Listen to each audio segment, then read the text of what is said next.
না, ওটা এমনি আসছে, ওটা আসবে না।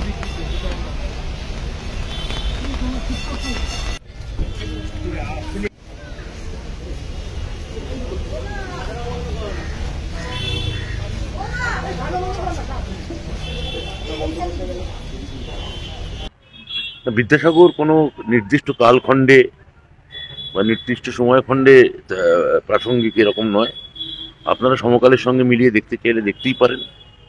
গত 100 বছর আগেও বিদ্যাসাগর মানে তার মৃত্যুর যখন শতবর্ষ হলো, 1920-তে বা 2020-তে যখন দ্বিশতবর্ষ হলো, তখনও তিনি প্রাসঙ্গিক। আবার 3020 সালেও বঙ্গজীবন যদি থাকে, বাঙালি জীবন যদি থাকে, তখনও তিনি প্রাসঙ্গিক, সচল এবং তাৎপর্যপূর্ণ এবং জঙ্গম থাকবেন।